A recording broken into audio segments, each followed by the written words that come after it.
Welcome, welcome. Thank you all for joining us for our first Hangout on Air for the fall 2016 cycle. I'm Sloan. I'm here with the igniteCS team. On my left here is Dyla, and joining us via Hangout is Erin. We are so excited to welcome you to our first Hangout on Air of fall 2016 application cycle. I think the most poignant thing that we can do at the beginning is to give you an overview of what igniteCS is. igniteCS is a Google initiative that was created with a vision to empower students to impact their communities through computer science. So we provide funding and resources for groups of college and university students to develop their own computer science mentorship program that they'll implement in their communities. So you design the program that best serves your community, and we provide funding up to $10,000, resources, and support to make it happen. That includes personalized guidance about education outreach and program management, a mentor of your own from your area of study, insight from a Googler who will help you with resume and interview skills, Google swag and device discounts from our amazing partners, and the freedom to empower your community of students to move from tech consumers to digital creators. What does igniteCS look like on the ground? What does it look like running? Yeah, so the first thing that you need when you're thinking about your igniteCS program and how to get one together is the students, right? So these are run by groups of students. We have at least 5 undergraduate students who are putting together a program with a faculty advisor, and start thinking about what you might want to do in your local community, what excites you about computer science that you want to share with the K-12 students in your area. So from there, you'd want to reach out and develop with a partner organization. So maybe you find that local area middle school that's close by, and really think about what they might want and what you have to provide for them. Where you will be doing your mentorship. Is it going to be there? Is it going to be on campus? Is it going to be in an after-school club? Is it going to be during class? All of those things. If it sounds like a lot to think about, don't be nervous about it. We can help guide you. All you have to do is reach out to us at ignitecs@google.com, and we're happy to guide you through in whatever way you need. I'll also note that a faculty advisor is a very good person who might have some suggestions for where to start. And to add, so many K through 12 students want to learn computer science and don't have access to it in their schools. And despite the growing prevalence of computer science in our everyday lives, perceptions of who engage in computer science are often stereotyped. So igniteCS encourages diverse populations of undergraduate computer scientists to really share their passion for computer science in a real tangible way. So through providing and creating this ongoing structure and support for K through 12 students, igniteCS really helps and allows more students to get excited about computer science. So by developing these mentorship programs, these igniteCS mentorship programs, you are really part of the solution to help computer science education grow. So applications are due, and we're accepting applications August 22nd through September 18th.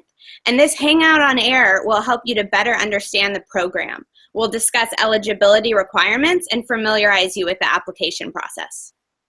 So let's jump straight in. Erin touched on a few of the eligibility requirements, and I think it would behoove us to kind of go piece by piece and make sure that folks understand, what it is that we ask for before you start considering the actual program that you're developing. So the first piece that Erin mentioned is that there needs to be a core group of 5 college or university students, undergraduates, who will share your vision for implementing your computer science program.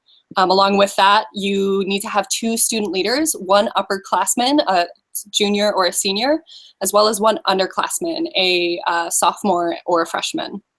Your 2 student leaders, plus your 3 additional mentors, construe your 5 mentors that are required to be eligible to apply to igniteCS. Erin, can you talk a little bit about the difference between a student leader and an igniteCS mentor? Absolutely. So everyone who's involved in an igniteCS program tends to have some sort of involvement beyond just showing up, whether it's a little involvement beyond that or a lot. For our student leaders, those are the 2 people who are going to really help to shape the program and make sure all of those opinions that come together at the end are driving in a specific direction. There are liaison with the rest of the group. So while everyone who's part of an igniteCS program has access to us, the student leaders are really the point people for where we are relying on information to be going and coming from. So those student leaders are really there to make sure that the funding gets to you, and to make sure that if there are questions about the program design or you're not quite sure what to do, that those student leaders are really taking the lead in making sure that we get through those troubling spots together. So the rest of the student mentors will play a variety of roles, but those 2 or more student leaders are really the ones that are our point people with the program. Absolutely. And I think there are kind of 2 tiers, as Erin mentioned, of involvement. So there's the being involved in the organizational pieces. What are we going to teach? How are we going to get to the community partner? Those more logistical pieces. And then there's the actual mentorship, being in the classroom, working alongside your mentees to communicate your CS concepts. So all mentors can share both of those fields, but we're really looking for those 2 student leaders to be the folks who will communicate back to the igniteCS team to inform us about your program. I'll also add that the student leaders are the ones who actually submit the application. So that's an additional thing that we look for from a student leader. Absolutely. And we're looking for 2 student leaders kind of for a variety of reasons. First, a program like this is hard to run by just, as an individual. So by having kind of a co-lead, that if you are swamped with finals, but your program is starting next week and the igniteCS team has a question about your program, you have someone else that you can depend on to carry your program along, so that you don't have to kind of stand and be the stalwart figure of your program. And then we're looking for that upperclassmen, underclassmen pair in hopes that you can create a legacy of igniteCS in your community. Unfortunately, our igniteCS mentors have to graduate and go off to do great things. We wish we could keep them forever. But by having an upperclassman and an underclassman and continually building that kind of pipeline of mentors throughout your college or university, you can create an ongoing kind of everlasting program within your community. I have a question. Great. Do students who are involved in this program, do they have to be computer science majors? Absolutely not. So igniteCS, one of the biggest strengths about it is that we encourage you to seek as many mentors from as many backgrounds as possible. Contact your friends in the School of Education who might be starting to learn how to write lesson plans. Contact your friends in mechanical engineering. They might have some great ideas for hands-on projects that you can develop so that your mentees are soaring with computer science. Include as many mentors from as many backgrounds as possible. The only requirement as far as computer science is concerned is that they believe that someone in their community should learn computer science in a fun and interactive way. So let's jump into our next eligibility requirement, which is the faculty advisor. For a handful of reasons, igniteCS requires that a faculty advisor be included in your application. Dyla, can you explain a bit more about what it means to be a faculty advisor for igniteCS? Sure. So like Sloan mentioned, a group of students needs to have a faculty advisor to help them through the process.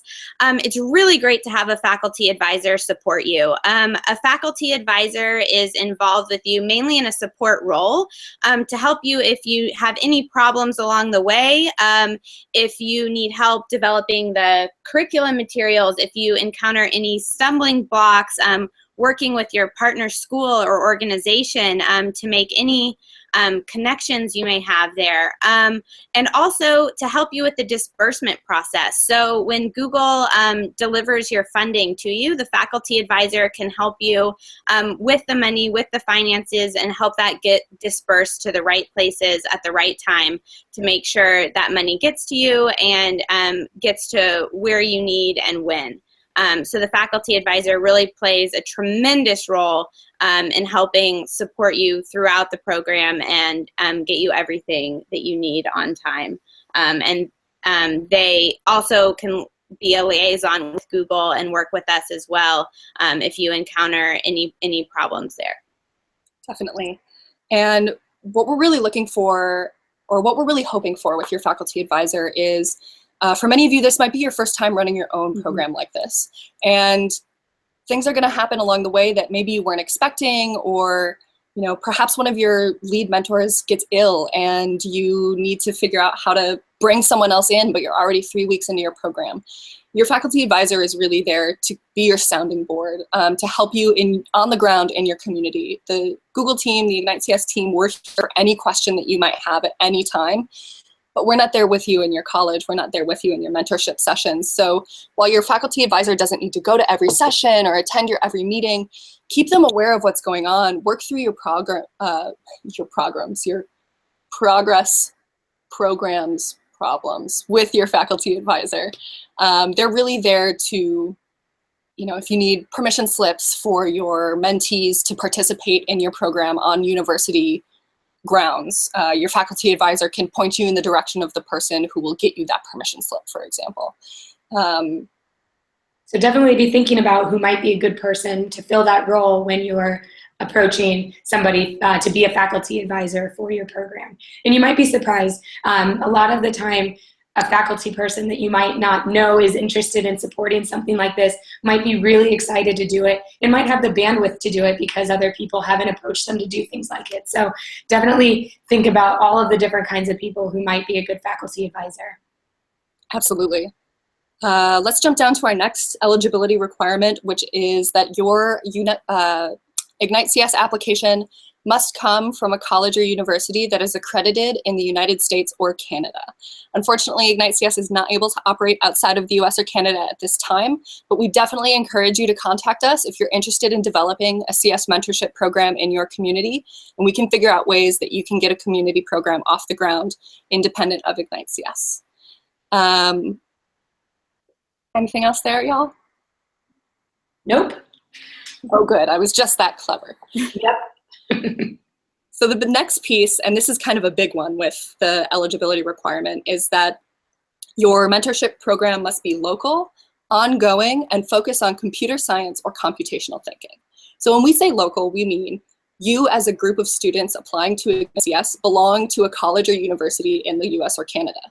So your mentorship program must take place nearby your college or university or wherever your group of students is applying from. When we say ongoing, there must be a minimum of 5 sessions where your mentors and mentees meet.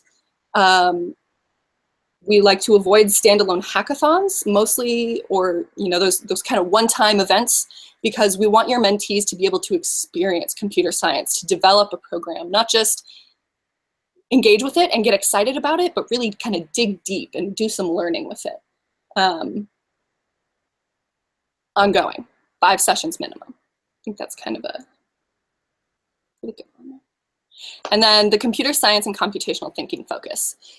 We really do want to focus in this area because, as we mentioned in the opening, so many students are eager to learn about computer science, about how to develop apps on their phone, about how to create their own social network if they're interested. Technology is in every facet of everyday life at this point. And so many students are eager to learn this knowledge, but unfortunately many schools don't have the resources to be able to implement computer science curriculum in addition to what they're already teaching. So what we really find is that this is not only a great opportunity for college and university students to apply what they're learning about computer science outside the classroom, but it also gives some great exposure to students in your community who are eager to learn computer science but might not have the ability to through their daily school schedule. We definitely encourage you to blend computer science and computational thinking with any other sort of discipline that you think might be exciting for your mentees. We've had programs who have taught computer science along with mathematical modeling, students who have dug deep into computer science concepts through basic engineering projects, students who have used computer science and computational thinking to do historical analyses of literature. The way that you implement computer science and computational thinking is totally up to you, but that is the core of what your mentorship must revolve around. Any thoughts, ladies? Sounds great. Absolutely. So maybe we'll jump down to our last eligibility requirement for now, and then check in and see if we have any viewer questions.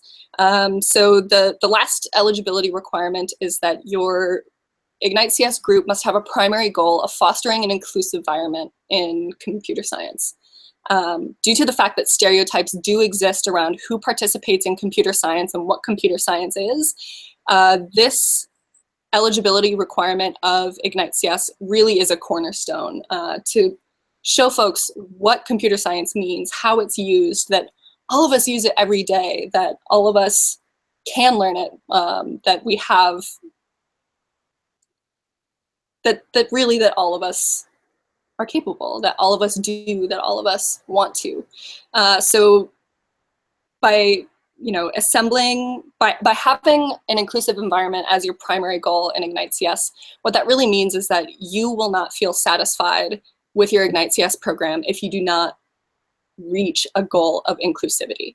How you set that goal is up to you. Maybe we can spend a little bit of time exploring what inclusivity looks like in computer science or in a mentorship program, or how you can strive to include as many diverse experiences in your mentorship program. So we've actually outlined on the website, on our FAQ page, what that can look like a little bit more deeply. So take a look at what that question says. What does it mean to foster an inclusive environment in computer science? And it will give you a little bit more guidance and detail about what we mean by that. As Sloan mentioned, we don't want to close it off, because again, it's important to be open-minded, and that's what this requirement is all about. But it could be something, just as Sloan was mentioning earlier, it could be something as simple as opening it up to other schools and departments within your college or university and saying, hey, are there people in the teaching college who are interested, who are in the engineering department who are interested? That can also be an inclusive environment. It really means going beyond just the core people that you might already think about who might be interested in this, and opening the doors and allowing other people to be engaged as well. Absolutely. And we encourage you not only to network with other departments or disciplines within your college or university, but reach out to other student groups as well. There are so many student resource groups on campuses that might provide access to a group of students who you might not otherwise come across in your daily activities. And they might be looking for a great way to do some volunteering in the community as well. And they'll be eager and happy to support your igniteCS program, but you just might not have thought to reach out to them when you first heard about us. We even had an igniteCS program that ran last year that was a partnership between a university and a community college. So that's another way to package it if you are having trouble finding enough interest at your school, or if you just want to partner and make it more inclusive for other people in your area, and there's a local community college around you or a local university on the flip side. Feel free to deliver and collaborate and do something together. Absolutely. So let's take a moment to peek into our viewer questions. We have 2 come in thus far. I think they're exceptionally relevant. The first is, what is a good mentor to mentee ratio for an igniteCS program? We had mentioned that there's that kind of core requirement of 5 mentors to apply. And I had alluded to the fact that you can include as many mentors in your program as you would like and that are interested and available. But how do we find that balance between, okay, so there's 5 of us who really want to make this happen, and we'd love to teach hundreds of students, but I mean, there's only 5 of us. What's a good balance? That's a really good question. And the short answer is it depends, but let's dig into that a little bit.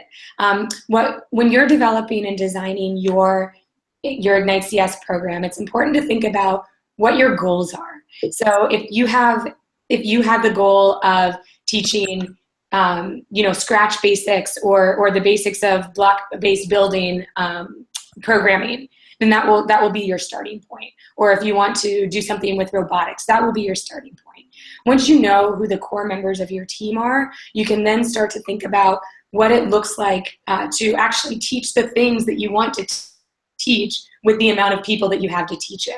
If there's something that is low touch that you would like to teach, for instance, something that is pre-packaged already, maybe some Scratch tutorials, for example, those you're going to be able to see a higher ratio with fewer mentors and more mentees. For programs where you really want to get hands-on and train students to do something that might be a little bit more advanced or a little bit more complicated, you're going to want to see a more even ratio there, so that you have a mentor to 1 to 2 or maybe 3 mentees, as opposed to a mentor who's walking around and trying to engage with a lot more. But it also depends on how you package your mentees. If they're working in groups, you might be able to to pair one mentor to a group. So while it varies, you just be thinking about what you want to accomplish in your program, and it will help you figure out a good balance. Absolutely. And I think this is a convenient time to focus on the concept of mentorship versus teaching. Teaching, you might think of someone standing at the front of the room, reading out of a textbook or giving a presentation while students are taking notes and perhaps might be tested on what they've learned later. But with mentorship, we're really looking for you to get alongside your mentees, show them something about computer science that excites you, get them excited and experimenting with it. We're looking for, here's something really cool that you can do with programming. Go do it. Versus, let's talk about all of these high-level concepts, and maybe you'll implement them in your free time. We're looking for some real hands-on, experimental, getting in there, getting dirty with computer science. The fun stuff you want to do is probably the fun stuff that they're going to like. Definitely. And you'll learn a lot from the students along the way. And sometimes a smaller ratio, a smaller mentor to mentee ratio will help you learn more from them as well. So I've seen these programs where the mentors come away saying, I was one-on-one working with the student and I learned so much from them along the way too. So getting on that hands-on, in-depth computer science learning from the student, you'll walk away so much too. So that comparison between teaching and mentorship, you'll walk away with so much when you come away being a true mentor instead of that lecturing in front of the classroom, but really being hands-on. And we have a lot of resources that we can also provide you, and we encourage you to seek out your own resources as well to learn not only about computer science and lessons about computer science, but also lessons about mentorship, what it is to be a good mentor, what it is to be a good partner with a student, so that you can really learn mentorship skills and partnership skills along the way. And not only fostering your computer science skills, but also your computer science education skills and your development skills in education and in mentorship. Great point. All right, thank you for that excellent question. We have a few more trickling. Haven't had enough coffee today. All right, this next one says, can a school run more than one igniteCS program? We have run into this in the past where, multiple students within the same college or university hear about igniteCS, get excited and want to apply. We are more than excited to fund multiple programs at the same school, given that the applications that are submitted for each program look like their own program. We will not disperse the same funds to the same school for the same program, but if there are unique programs running at the school, we are happy to fund each one, provided that their application meets our requirements. I will add, though, that we actually prefer it if you can come together as a group and decide on something to do together as a collaboration.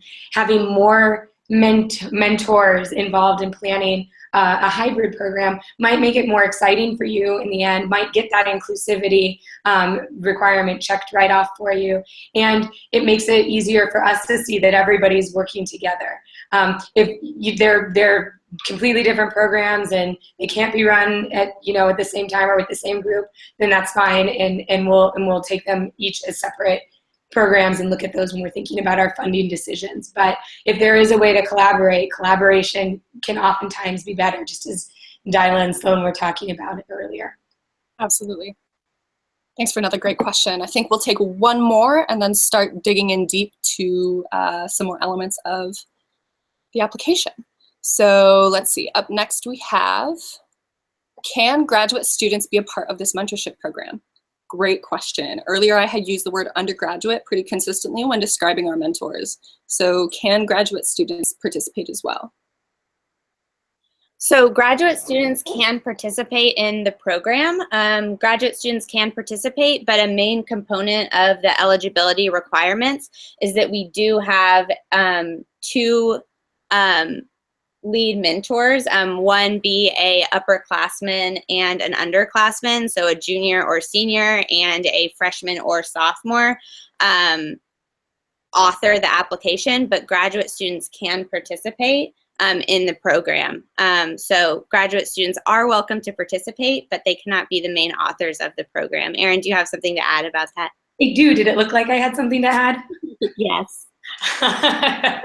Yes, that's accurate. And they also will not count towards your 5 minimum undergrad requirement. That is an eligibility requirement that cannot be waived. So as long as there are undergrad or graduate students who want to be involved above those 5 undergrads, asterisks, one of whom is a student leader who's an underclassman and one who is a student leader who's an upperclassman, graduate students can and oftentimes will be involved. Excellent.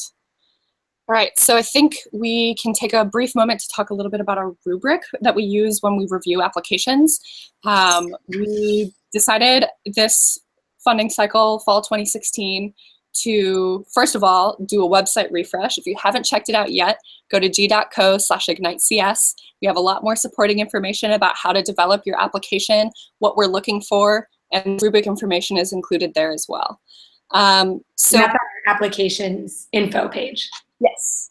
So we decided to include the rubric on the website when we did the refresh because we thought it was really important for students to know what we were judging their applications on. It's really hard to put something together if you don't know what you're striving for or what we've seen work before. While we want this to be individual for you and exciting for you, we also want you to be able to learn from what other people have learned from. So we thought it would be, as well as know what it is that we're looking for when we are reviewing the application on the other side. Absolutely. And so we've kind of divided the rubric into 4 main categories: community reach, leadership capacity, program planning, and fiscal soundness. And what those all kind of shake out to tell us is community reach. Who do you plan to mentor? What's the scale of your impact? What community partner? How are you going to get into your community and create a positive change? When we're looking at leadership capacity, how have you structured your program such that responsibilities are shared, such that there's accountability, such that if someone were to leave your program, would it still be able to run? Program planning, we're really looking for those logistics about your program. If you say, we're going to bring our mentees to the university campus and we're going to do a summer camp for 5 days over 1 week in June, well, how do you plan to bring your mentees? Are they supposed to show up? Are their parents supposed to drop them off? Have you planned a bus to pick them up from somewhere? Those sorts of logistical pieces about your program and its execution. And then fiscal soundness, we're really looking for, is the funding that you're requesting directly related to what you plan to teach? Is it reasonable for the size of the impact that you plan to have? Just generally ensuring that you have a actionable plan for using the funding that you're applying for. Erin, I think I have some more specific questions about these 4 categories that I know I had when I first looked at the categories, and I imagine that many of our students might have as well.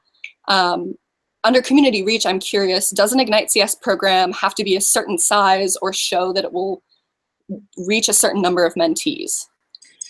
So we have the minimum requirement of at least 5 mentors.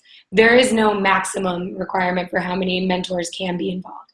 However, as we've talked about before, what we want to see when we're talking about community reach is, does it make sense for your program to be doing what they're doing and where they're doing it? So that doesn't mean that you have to have the biggest program that ever, and reach, thousands upon thousands of high school, middle school, and elementary school children. We want to see that the amount of mentors that you have signed on to help with your program is about the right balance with the amount of community outreach that you're getting with your partnership.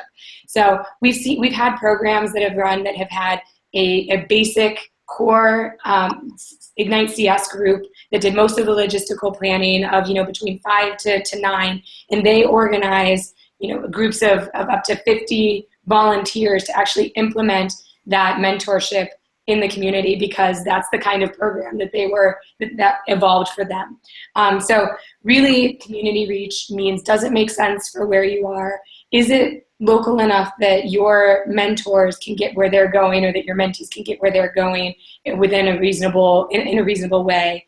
Are you capitalizing on partnerships that might already be in place at the university or at the college? You can check in with the Career Service Center. Perhaps they might already have partnerships, or if there's a teaching college at your university, they might have some partnerships already. So those are some of the more tangible things that we're thinking about when we're thinking about reach. Yeah, and that last point is a very great one. Leverage the existing partnerships in your college or university, in your community. It's very likely that your campus outreach center, your student center, has some volunteer opportunities for students already, and might already be working with some schools or nonprofits in your community. So I would definitely encourage interested igniteCS students to reach out to those institutions within your college or university to see if that might help you in planning your program. And that was actually a really important thing you said there, Sloan, was nonprofits, right? Sometimes the best place to partner is not necessarily going to be in a school, but maybe an after-school program. Maybe it's Big Brothers or Big Sisters or the Y or other places that do after-school care, and they might be really excited about this, and it might be a little bit easier to get something up and running. Absolutely. Speaking of community partners and community reach, do we have to have our community partner finalized at the time of application? No. What we want to see during that in your application is that you've thought about these things, and that maybe you've started to do some outreach and ask questions to the local area folks who might want to partner. It doesn't mean that you have to know exactly who the students are going to be or anything like that. Sometimes the community partner can be a little bit of a difficulty when you're trying to figure out who and where and who's interested. Reach out to us. We're happy to help as well. We can provide a little bit more context into what igniteCS is for those partners, so that they have a better understanding of the program and might be more likely to say yes to you in that case. But to circle back to the actual question you asked, no, we don't. It doesn't have to be a solidified partnership. We just want to know that if we say yes to funding, you are ready to go, and that it's not going to be a hindrance because you haven't actually thought about it or done any outreach at all yet. Absolutely. Jumping down to leadership capacity, how can we show leadership structure in our application? Yeah. So in our application, we realized that in igniteCS, executing such a large-scale program is really not an easy task, as Sloan mentioned earlier, and that when you're balancing a fully loaded schedule, successful programs can even be hard to manage when you have such a busy schedule. So in terms of leadership, it's important not to put the load of the program all on one person. So we want to disperse the work and see a very big leadership team capacity. So we want to make sure that the work is distributed evenly, and there's a system of support and teamwork throughout your school and throughout your organization, throughout the entire program. So the leadership structure should allow responsibility to be delegated, to be distributed evenly, and to really show that in the application will really boost the application. It will really make the application stronger.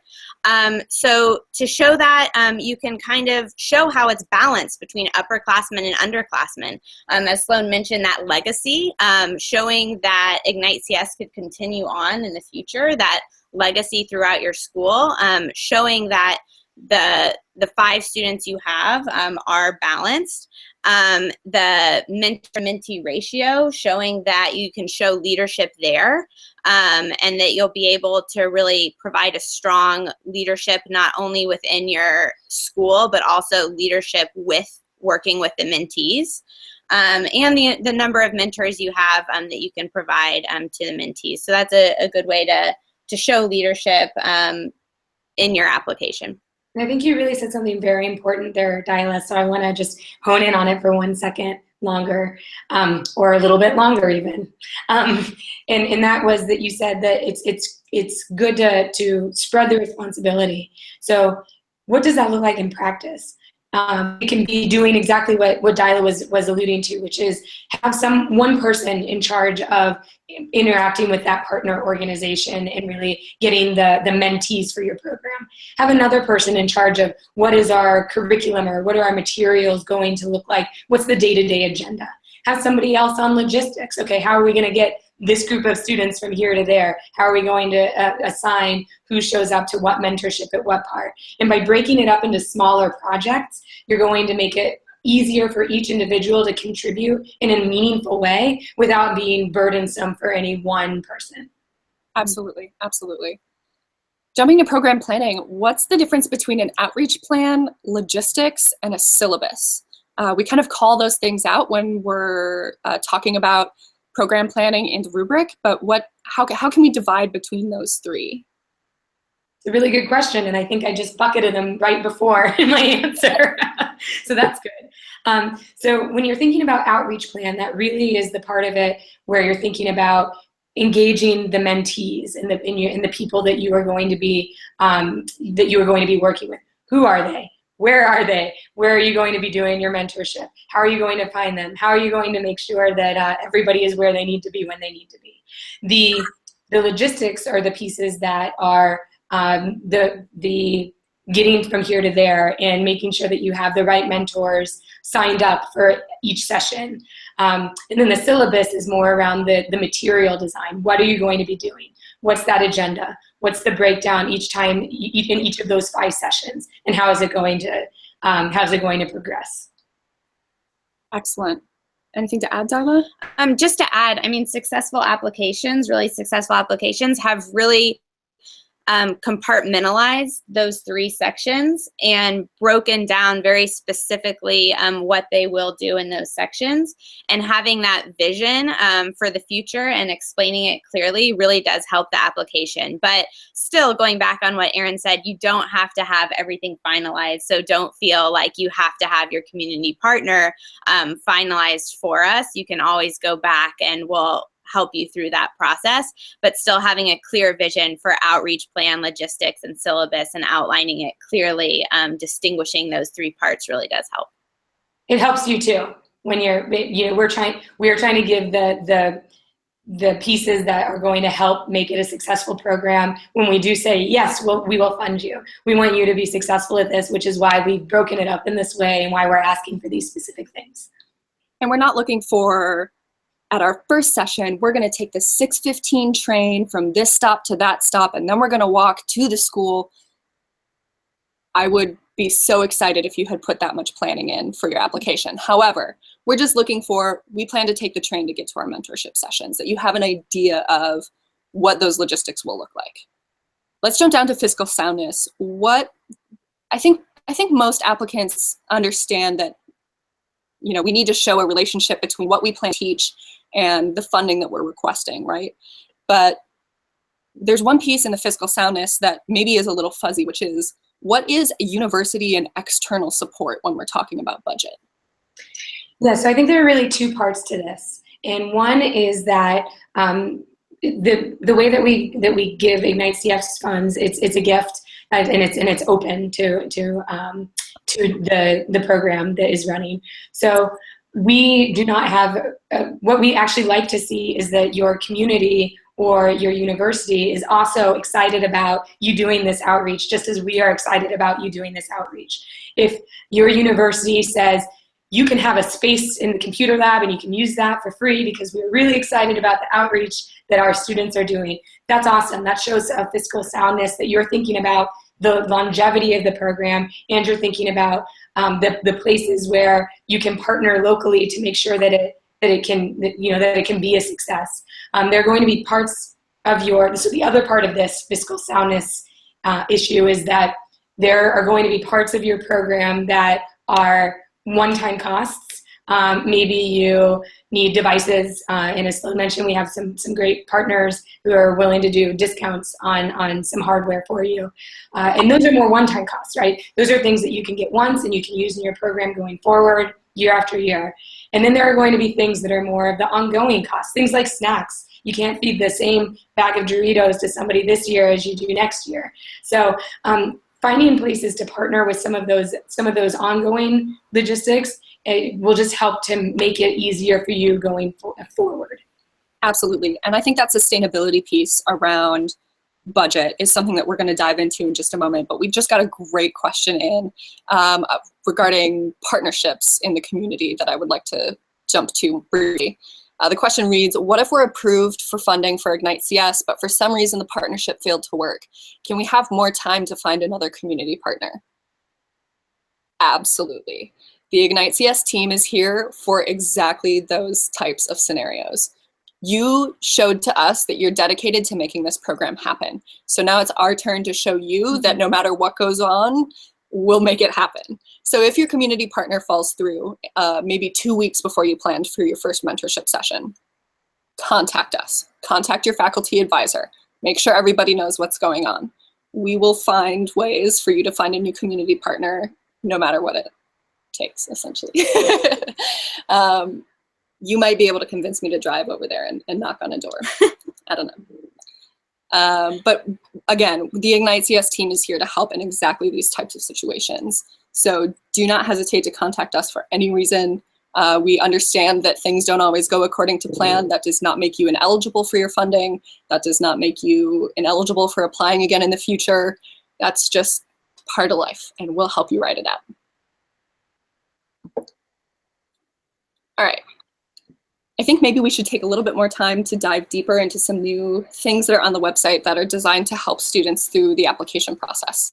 So one of the first resources is that we have all of the application questions currently live on the website, so you can get started thinking about your igniteCS program today. Where are those, Sloan? That's going to be on g.co/igniteCS on our application info section under more resources. It'll open the doc for you to view. Feel free to make a copy of that, print it out, peg it above your desk. Use it for your frame of reference as you're thinking about your program.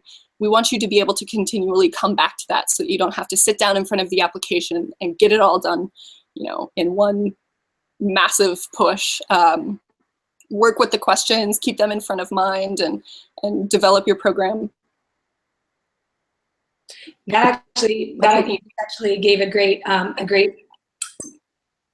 place to say that this year our applications will be formatted in such a way that you can actually save and come back to them. So it's good to print that out and have that frame of reference, but do feel free to get started and get some stuff in there and then come back to it later. As long as it's submitted by that September 18th deadline, you're good to go.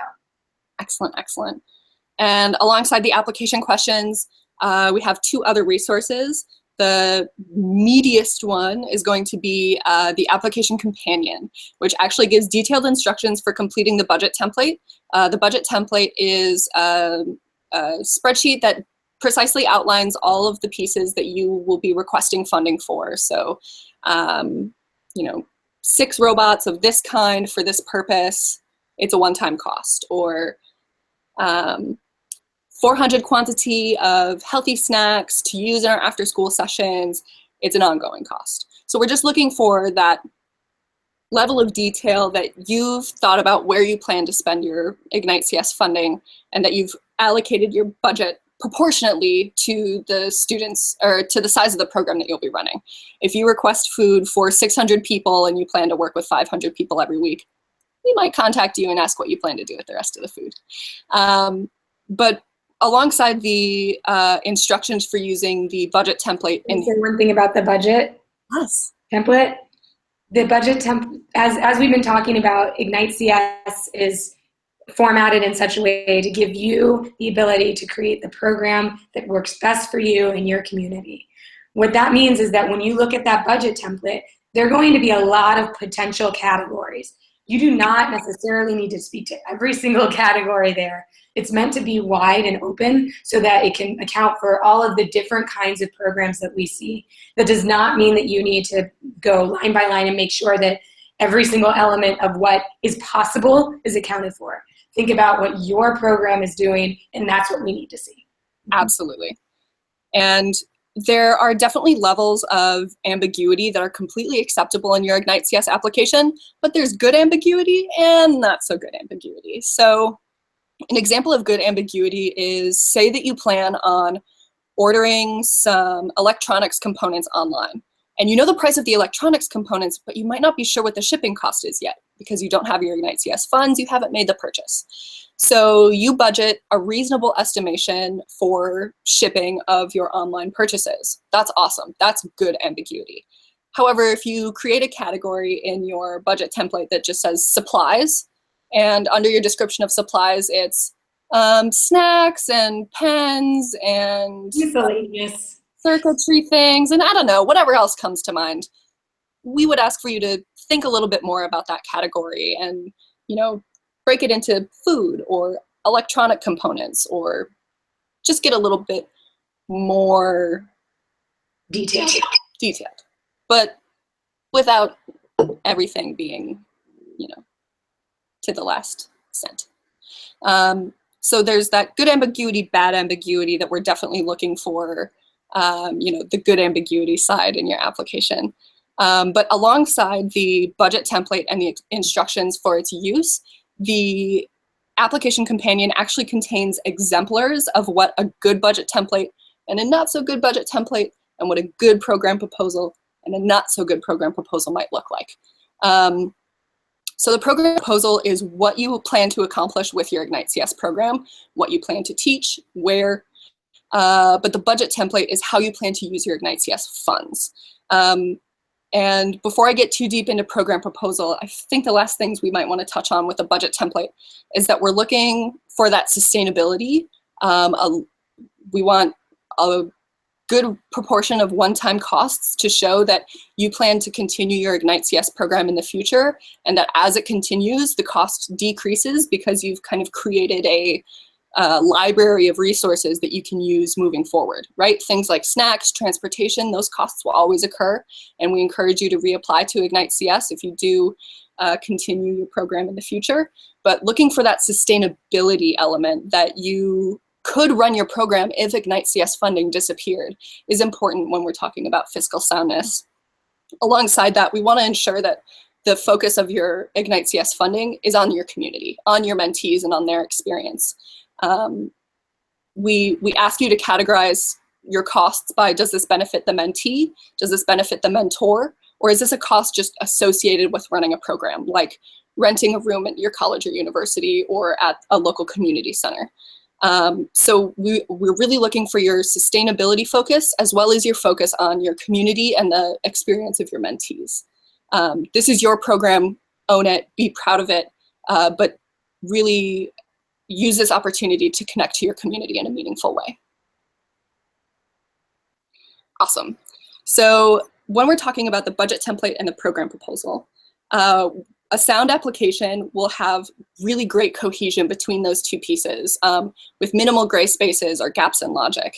So as we mentioned earlier, some really important points with these two pieces are the ambiguity is okay, so long as you show us why this cost is still ambiguous, or why this element, you know, your community partner is not yet finalized. We're talking with the school, but they're not sure if they can host us yet. Good ambiguity. The next piece is that igniteCS funds ongoing CS mentorship programs and their associated costs. So if you're unsure if anything fits in that framework, again, contact us to clarify. And then the last piece is that all accepted programs receive a handful of things. The first being free Google Swag for both mentees and mentors, access to device discounts from our partners, tune into our third Hangout on Air, our second deep dive into teaching computer science to learn a little bit more about our partnerships. And funded igniteCS programs also receive access to pre-designed posters for recruiting your mentors and mentees. And we have a whole infrastructure of support for you as your program continues. So just consider that, you know, the free swag for your mentees, the device discounts, the posters, consider that those things are out there for you if your program gets accepted when you're considering your budget. So I think maybe we should talk a little bit about kind of the foundational pieces, or not pieces, the thing that I look for in applications really is, can you communicate all of this about your mentorship program clearly and concisely? You know, I could talk for hours about the amazing work that our mentors have done, but I can summarize. Oh, yeah, I do. But we're looking for you to be able to summarize it in very actionable points on your application. In your program proposal, we're looking for the reasoning behind your program design. Who are you working with in your community and why? Why are you teaching what you're teaching? Is it something that you're an expert in? Is it something that you think your community mentees would be really excited about? The goals that you hope to accomplish and how you plan to measure if you've reached those goals. We're looking for that level of depth in the application. But as we mentioned earlier, there's kind of the outreach piece, the logistics piece, and the syllabus piece. So Erin, what level of detail are we looking for in a syllabus? I think most of our students are familiar with a syllabus, but I mean, that gets down to what pages we have to read every night and what time I'm supposed to show up to the exam, and what level of detail are we looking for in the syllabus? Sure. So we want to see that you, and Sloan already mentioned this a little bit, but we want to see that you've thought about the plan beyond, oh, well, we're going to teach robots, right? We want to see that you have thought about, okay, so if you know who your audience is. Are these beginners? Where would you start if these were beginners? What would you do in that first session? How many hours are you thinking each session is going to be, right? The amount of attention that a 10-year-old can spend on something is going to be different from what a 15 or 16-year-old can spend on the same material. So really making sure that you're thinking about the guidedness of your mentees and what it is you want to accomplish. We don't need to know exactly at 4:25 every day we're going to go in and turn on the projector. We don't need to know that you are planning on spending 5 minutes doing a stretch and break, right? We want to see that you thought about the big overarching areas, because the reality is things change. You're working with people. No matter how much you prepare, things are going to be a little bit different than you expect. And you also need to be flexible about making those changes as they occur. So we want to see that you have a pretty solid basic plan, and that it's accounted for in your syllabus as well as in your budget template, and that they kind of match. But we also understand that things are going to come up and things are going to change, and that's totally fine. We don't need to see the details of every specific minute of your outreach. Absolutely. We're looking for that progression from starting with something basic, the foundational concepts, and that by the end of your program, your students will be able to implement those concepts in really cool ways. Again, check out the application companion on the website. It has some examples of what we're really looking for as far as the level of depth in the syllabus. Dyla, I'm curious, we haven't included sample programs on the website. Is there a reason behind that? Yeah, so we haven't included sample programs. And personally for me, my favorite part of igniteCS is that we give full autonomy to you, the students who are running the program, to tell us what works for you and your community. So that autonomy that you have and that empowerment that you have allows you to create an individualized program. All the programs we see, all the applications we see are so unique. They are so different. No application looks the same. And that is a beautiful thing. That is wonderful. It's wonderful for us to read them, to see how special they are, to see how impactful they are on every community that is so different across the board. But it's so impactful for these students, for these K through 12 students who are having such wonderful computer science experiences. So the reason we don't give example programs is just no two will be the same. So we're hoping that you'll create an impactful program that is unique to you, unique to your local community, that meets a need, that fills a gap. Like we said at the beginning, there's just this craving for computer science education. It's something that's calling, that's missing, that so many K through 12 students need and want. And we're hoping that you will be able to provide this program that is specific to your local community, that meets their needs, and it's not a replication or anything that has been done before. It's for you, and it's for the students in your community. I have a question about that. Sure. Does that mean that students can't use prepackaged materials or things that have been designed already? No, not at all. So there's a lot of resources out there, a lot of great resources, curriculum, materials that have been developed, computer science resources, and those are great materials that you can use to implement in your classroom or in your mentorship sessions. So those are out there for you. Feel free to utilize them, to use them as resources, either to implement them in the classroom or just use them as guides. Loosely or concretely to use them in the classroom. I have one more question for you, Dyla, about this. What if I really want to know about some of the other programs that have run? Would you tell me? Yes, I would tell you.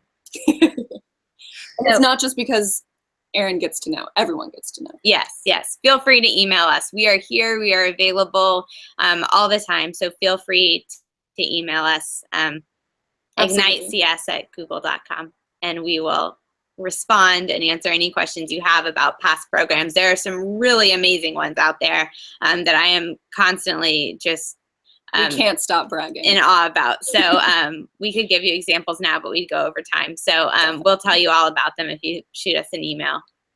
And not only that, but we'll put you in contact with other accepted igniteCS programs so that you can kind of troubleshoot being in a classroom, teaching computer science together, and do that thought sharing. If someone has created a really great way to teach conditionals in Python, and that's something that you've been struggling to write for your curriculum for that session, you can reach out to that mentor and ask if you could use their resources as well. But like Dyla said, if you have any questions about whether your proposed program is within the scope of igniteCS, we are here to answer your questions. You can jump on our future Hangouts on air and ask us questions that way as well, and you can email us at ignitecs@google.com. So the last resource that's on the application info section is the Assembling Your igniteCS Team document.